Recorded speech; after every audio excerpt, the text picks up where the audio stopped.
Hi, I'm Tim. Welcome to our channel and thanks for logging on. If you enjoy these videos, do me a favor and subscribe to our YouTube channel right here at Watchbox Reviews.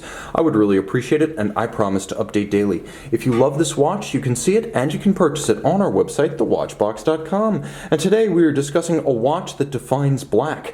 It's the Omega Dark Side of the Moon Black. The Speedmaster Dark Side of the Moon Black launched at Baselworld 2015 as the follow-up to 2013's Dark Side and 2014's Gray Side. Now a full family, this is by far the most extravagant, exuberant, and perhaps niche of the models. The timepiece, all in black, takes Hublot to school, showing what an all-black watch really should look like. Now, the timepiece on my 16cm circumference wrist wears feather light in full ceramic. Ceramic is very light, and this is a comfortable watch. 44.25 millimeters in diameter. The watch is fairly thick, as the tri-level coaxial with a domed sapphire and a chronograph complication creates a 16.3 millimeter thick watch with a cantilevered tachymeter bezel, so it's not going to fit underneath most cuffs, though you should be okay with a jacket.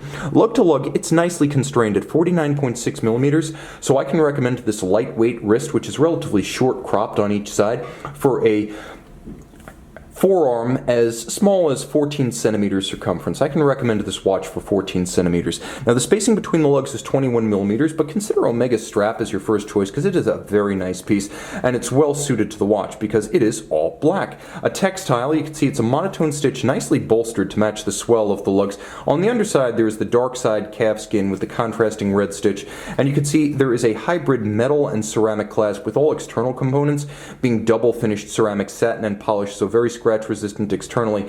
You can see PVD titanium internally, and it's a twin trigger, so you press both triggers to open it. It can't accidentally pop open. Let me showcase two features here. One, you have gussets built into the strap to prevent gouging. It's a big rubber gusset that runs through all of the perforations, so the strap will last a long time. And also, once you've sized the strap, there are no minder loops. All excess length is tucked underneath the clasp, so it's a very smart clasp. Twin trigger, half ceramic, with a minderless system, and it's matched with a case that is, well, all black. You can see that ceramic's actually finished the same way the steel would be, with a longitudinal satin flank, a polished bevel. You can see the lip of the tack is also of polish, and the crown, as well as chronograph pushers, beautifully blackened to match. Now, the timepiece features a black tack. You can see the engravings thereupon, and then a box section sapphire that is both beautiful and expensive. Box sapphires are not cheap business.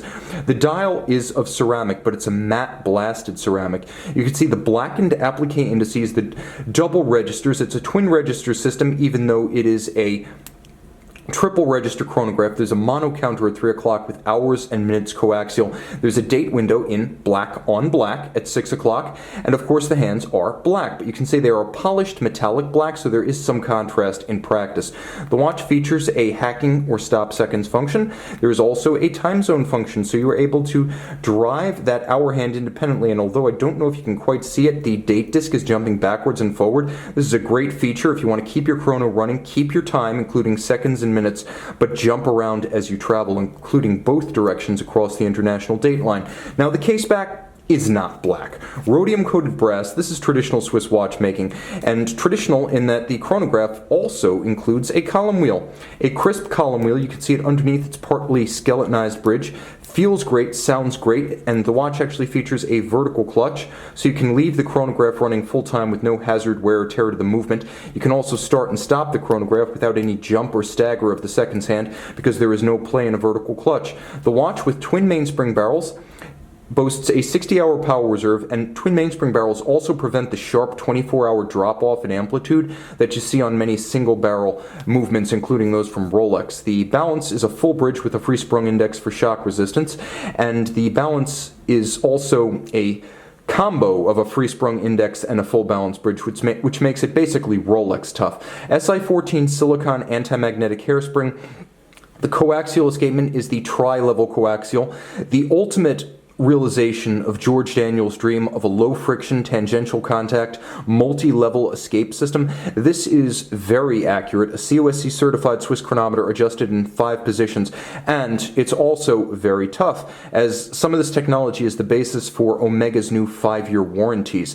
The movement nicely decorated with spiral arabesque Côte de Genève and blackened screws. It's a good-looking, though admittedly machine-finished caliber that beats away at 25,200 vibrations per hour, a coaxial specific beat rate, all of this water resistant down to 50 meters. The watch is loomed. I'm gonna try a loom shot, but I've got to temper expectations. Black superluminova is the least visible. Then again, when you've got a watch called the Black, you don't necessarily expect to see it in the dark of night. See it by day and make it yours on the watch box. Dark side of the moon, black, nearly scratch proof and nearly sight proof by night. But what did I tell you about black superluminova?